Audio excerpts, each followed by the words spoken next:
Hi og velkommen til Your Tech Friend på dansk. And all for all my international viewers, you'll be able to turn on subtitles by doing this.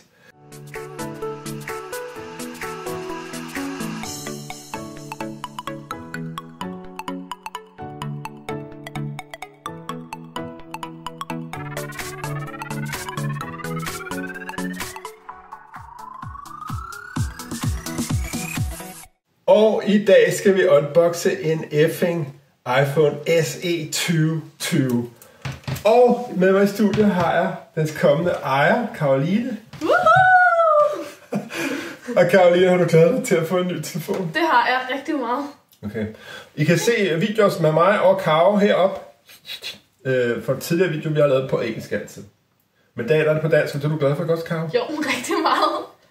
Kan du fortælle mig, hvorfor købte den, og hvad du opgraderer fra? Ja, jeg køber den, fordi jeg gerne vil have et bedre kamera. Den er større, jeg vil gerne have noget, der er større, så jeg bedre kan læse og se Facebook, end den lille, som jeg har nu. Denne her. En iPhone SE fra 2016, som jeg har været rigtig glad for. Den har ikke nogen skader, og jeg har været sindssygt glad for at have den, men nu er det bare tid til at opdatere til noget nyt. Så derfor har jeg valgt at tage en iPhone SE 2020, som er den samme udseendsmæssigt, men med meget bedre indmad. Og lidt større. Og større skærm selvfølgelig. Så. Lad os unboxe den. Yay! Først kigger vi lige lidt på selve pakken. Ja. Forsiden der er der en telefon, og man kan mærke den. Jeg skal mærke telefonen. Man kan mærke sådan... Den er ikke den rigtige telefon, men kassen den er ligesom lavet, som om du mærker telefonen. Som om den bare kan man se det. Men man kan ikke rigtig se det. Man kan ikke se det.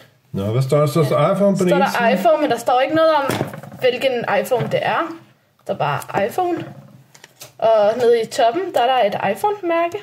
Æblemærke. Æblemærket, som, ja. Og på bagsiden? Og der er der også et æble. Og på bagsiden, så står der så, at der er 128 gigabyte. Værsgo at fyre den af, Caro. Yes! Okay, og mens Caro hun unboxer, så kan jeg lige fortælle lidt om telefonen, for den er lige kommet til Danmark, og Caro er faktisk en af de allerførste, der har fået den. Ikke også, Caro? Jo, den var udsolgt alle steder, så vi blev nødt til at køre for at få den. Ja. Prisen i Danmark starter for omkring 3700 for 64 GB versionen, og 4200 for 128 GB versionen, og 5100 for 256 GB versionen. Og nu kommer vi til øjeblik. Dum, dum, dum, dum. Designed by Apple in California. Wow!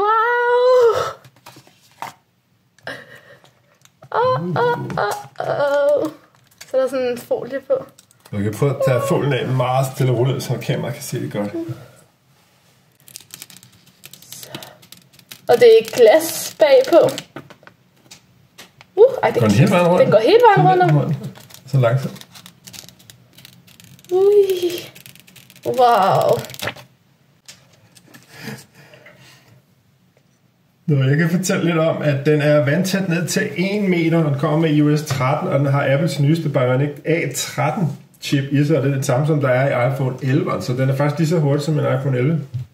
Og det er super for dig som iPhone-bruger, fordi så får du opdateringer de næste 4 år, hvis man holder det mønster, som Apple normalt kører for deres produkter.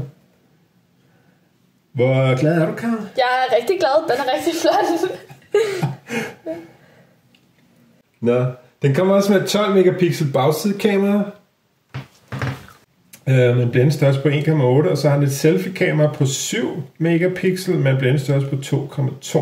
Og hvis I vil se en test af kameraet på den her telefon, så laver jeg den, og den kommer også i et lille kort heroppe, når den er klar. Skærmen er et IPS LCD-panel, som man kender fra Apple, og stadig har den en Lightning-port-lader. Det er nede i bunden. Den der. Og så en fingertryksaflæser. Og så har den 3 GB RAM og selvfølgelig stereo-højttaler. Hvad synes du om indholdet, Caro? Jeg synes, den er rigtig flot. Jeg er meget glad. Okay, så kan jeg fortælle om batteriet. Det er kun på 1821 mAh, og jeg har i nogle batteritests fået dårlige anmeldelser.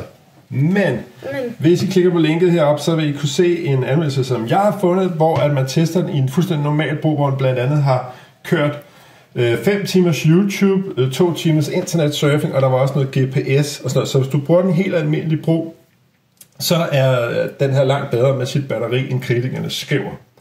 Og så har den trådløs opladning. Ja. Sådan, vi glemte lige hurtigt at nævne, der selvfølgelig er AirPods med, og der er en oplader med. AirPods ned, det er de helt almindelige for Apple. Du kender dem. Det er med Lightning Stick. Og den her oplader, det skulle ikke være en vild hurtig oplader, men hvis du er tilfreds med, så brug din iPads oplader.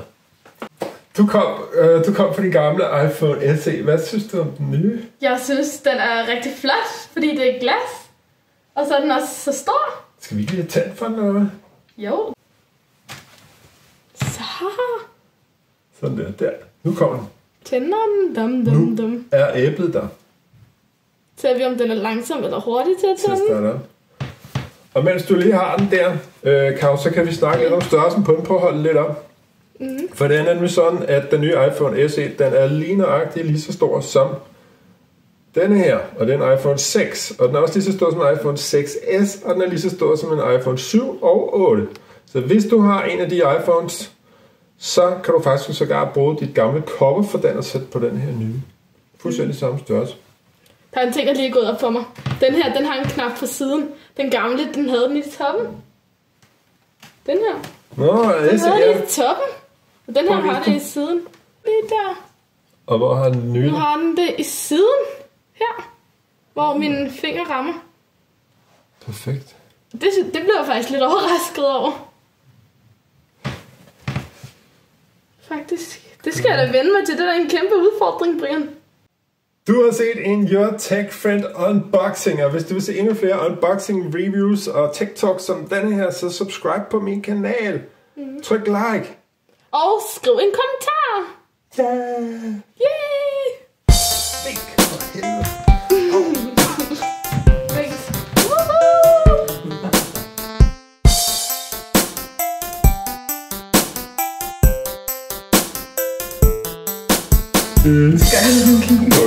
Okay.